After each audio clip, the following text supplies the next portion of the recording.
आप लोग बहुत धैर्यवान छात्र और छात्राएं हैं। इतना धैर्य में आप लोग आईआईटी कर जाइएगा। यही पहला परीक्षा है आप लोगों का। नहीं तो यूपीएससी का जो तैयारी करता ना आईएएस वाला, वो जितना देर तक लाइट गया था उतना हम 4 कुर्सी लेकर चले जाता था और बाद में आके बोलता कि सर ले गए थे रूम पर पढ़ने उड़ने के लिए ले गए थे। कोई हम लोग चोरी थोड़ी किए थे। इतना वो लोग जीवटता से भरा होता है। लेकिन आप लोग जितने धैर्य के साथ इंतजार किए लाइट का, इससे ये भी पता चलता है सच्चा बिहारी है, लाइट का बहुत वर्षों तक इंतजार कर सकते हैं। ये सब भी अभ्यास रहा है। 10-20 मिनट का कोई बात ही नहीं हम लोगों को। मैं आप लोगों को एक आध गीत सुनाता हूँ, एक आध कविताएं सुनाता हूँ।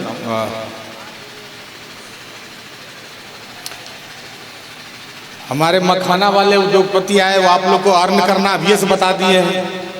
अभी अर्न वाले में नहीं फंसना है, अभी मखाना यही बेचे, अर्न यही करें और इनका पूंजी जो है आप लोग के काम में आए, है ना, विद्यार्थियों के कल्याण के काम में आए, परमार्थ के काम में आए।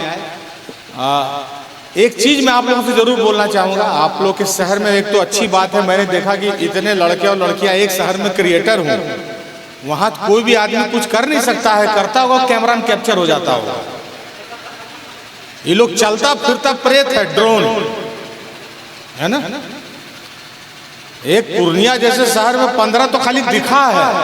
15 जो भी सोया होगा, जो उठेगा, जो मध्य रात्रि में क्रिएट करता होगा, वो तो अलग है। तो ये एक अच्छी बात है। लेकिन मैं विद्यार्थियों से एक बात जरूर कहना चाहूँगा। देखिए, मैंने पहली किताब जो अपनी लिखी थी 9 दिनों में लिखी थी। उस वक्त मुझे पता नहीं था कि ट्विटर किसका नाम है, इंस्टाग्राम जैसा कोई एक दुनिया बसता है। हम लोग गांधी का सेवाग्राम पढ़े थे, इंस्टाग्राम बाद में आया। तो मैंने पहली किताब लिखी कब? 9 दिनों में। उसके बाद थोड़ा सा नाम हो गया, फिर हम फेसबुक पर गए। तो दूसरा किताब लिखने में लग गया हमको, जानते हैं कितना? 3 साल। उसके बाद हम इंस्टाग्राम पे थोड़ा चर्चित हो गए, फेसबुक पर फॉलोवर होने लगा, यूट्यूब पर लोग सुनने लगे। तो तीसरा किताब लिखे 4.5 साल में। अब मंचों पर जाने लगे हैं, मोबाइल खुद चलाते हैं, उतना ही मोबाइल खुद दिखने लगे हैं। चौथा किताब लिखने के लिए हर जगह महादेव को जल चढ़ा चुके हैं, काली स्थान पर गश्ती कर चुके हैं, अभी तक लिख नहीं पाए।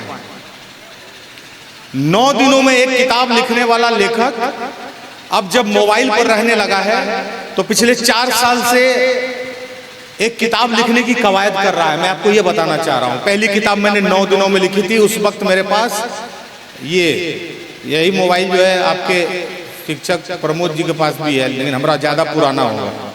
कहाँ गया रे, निकलो। ये वाला मोबाइल, ये 2010 से मेरे पास है, ठीक है। ये जब खाली मेरे पास था, मैंने 9 दिनों में एक उपन्यास लिख दिया था। मेरा कहने का मतलब ये है कि आपको चाहे लोग कितना भी समझा लें कि इंटरनेट आपकी पढ़ाई में मदद करता है, लेकिन ये जो एंड्रॉयड फोन वाला जो चिलम है ना, चिलम, ये चिलम है। और इसमें जो इंटरनेट में जो चीजें आ रही हैं, वो विद्यार्थियों के लिए नशा है। तो जो लोग क्रिएटिव लोग हैं, उनके लिए बहुत काम का चीज है। उनको ये करने दीजिए। वो आपके हिस्से का मनोरंजन वो कर रहे हैं, आपके हिस्से की क्रिएटिविटी उनके हिस्से में है, वो आपको कुछ बना रहे हैं। लेकिन इस तैयारी के दौरान अगर आपने अभी के दौर में अगर मोबाइल से ज्यादा दोस्ती की, तो 9 दिनों में उपन्यास लिखने वाला राइटर अगर बिना नौकरी किए हुए, मुझे कोई मजबूरी नहीं है, मेरे ऊपर कोई बंधन नहीं है, और तब जो है अगर मैं 4 साल में एक उपन्यास लिखने के लिए अभी जूझ रहा हूं, तो आप सोचिए कि आईआईटी नीट की तैयारी करने वाले लड़के लड़कियों के लिए कितनी बड़ी चुनौती है। ये बात मैं आपको अपने जीवन के अनुभव से बोल के जा रहा हूँ। ये कोई मोटिवेशन वाली बात नहीं, कोई ज्ञान वाली बात नहीं है। दुर्घटना हुआ है इसलिए आपको बता रहे हैं, ठीक है। अब आप लोगों को मैं एक गीत सुनाता हूँ। हालांकि जिस उम्र में आप लोग हैं और जितनी कठिन पढ़ाई कर रहे हैं, आप लोग को गीत भी प्रेम वगैरह वाला सुनाए, आदमी थोड़ा मन हल्का हो। इस उम्र में प्रेम का गीत सुन के बच्चा ऐसे उछलता है जैसे डोसा वाला गर्म तावा पर पानी छिटिए तो कैसे झन से करता है, वैसे करता है ना। अच्छा, आप लोग जितने अनुशासन के साथ हंस रहे हैं, ये भी आप लोग एक योग्य विद्यार्थी बनाता है। थोड़ा मोड़ा जीवन में आवारा होना चाहिए। कब व्याकरण बांधना है जीवन का और कब भादों का पानी का बांध तोड़ना है, यह अंदाजा होना चाहिए। कब व्याकरण बांधना है और कब तोड़ना है ना। तो अभी आप लोगों को अपना व्याकरण थोड़ा ध्वस्त करना है 10 मिनट, नहीं तो ऐसे आप हमको देखिएगा कि हम ऐसे ही मर जाएंगे मनुष्यत से। इसके लिए हमको जहर देने की भी जरूरत नहीं, ठीक है। आईआईटी जहां आप कर लेके, जब आप आईआईटी करके जाएंगे तो मैं आईआईटी वगैरह में जाता हूं यार, गमछा लहरता है, लड़के लड़कियां कूदते हैं, हमको डर लगने लगेगा तैयारी करने वालों से। हम खुद ही करके आए हैं, चूंकि हम आईएएस की तैयारी करते थे। हम लोग जब आईएएस की तैयारी करते थे तो हम मुखर्जी नगर में एक भी लड़का नहीं मरा। अभी कोई कह रहे थे ना सर कि कोटा में डिप्रेशन में चले जाता है सब, कई तरह की खबरें, बुरी खबरें आती हैं। मुखर्जी नगर में आज तक यमराज नहीं देखा गया। इतने मनहूस चेहरा बना के हम लोग बैठते हैं, यमराजों को उबासी आने लगता है, कहता है दूसरे जगह चलो। हम लोग का दरवाजा नॉक करे तो हम लोग दरवाजा खोल के बोलते थे यमराज जी अभी मरने की फुर्सत है, अभी तो पीटी आ रहा है, पीटी हो जाए तब आइएगा। और अगर ले जाने ही आए तो पहले हमारा एनसीईआरटी ले जाइए, भैंसवा पर बिठा के, भैंसवा इतने में बाप बोल जाएगा, लेके कहाँ जाइएगा हम लोग। 8x6 के कमरे में पटना महेंद्रू में जो बच्चा रहता है, जिसका कि कुकर अंदर रहता है, बाबू हैंडल बाहर रहता है, जगह नहीं है ना। एक बच्चा को हम मई जून में गए तो देखा रजाई ओढ़ के सोया हुआ है। हम कहा तुम रजाई काहे ओढ़ा है गर्मी में रे? कहा भैया रखने की जगह नहीं तो ओढ़ लिए।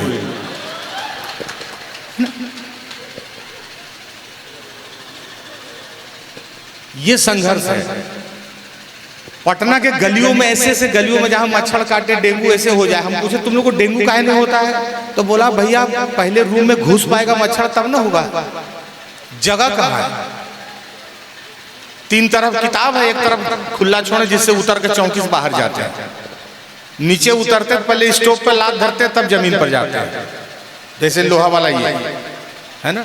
सोता है ना तो इतना पैर खिड़की से बाहर निकला होता है, लोग पैर देख के बता देता है संतोषवा कमरा हुआ है, मंतोषवा गु है, मंटुआ गु है। ये संघर्ष है बाबू। एक कुकर में वहां विद्यार्थियों को पहले मिसाइल बनाना नहीं सिखाया जाता है, कैसे चंद्रयान बनाया जाएगा ये नहीं बताया जाता है। हर विद्यार्थी पहले ही सीखता है कि एक ही कुकर में कैसे दाल भात चोखा एक ही टाइम में उतार लिया जाए, कैसे गिलास में चावल डाला जाए, बीच में दाल रहेगा, 2 आलू उसी में दे देंगे, एक बार में दाल भात चोखा निकल के आ जाएगा। ये प्रक्षेपास्त्र बनाने से और चंद्रयान बनाने से ज्यादा बड़ा ट्रेनिंग है जो हर बिहार और यूपी का बच्चा करता है, जो गरीब गुरबा का बच्चा करता है, जो छोटे बैकग्राउंड से गया वो बच्चा करता है। ये चंद्रयान बनाने से ज्यादा बड़ा ट्रेनिंग है।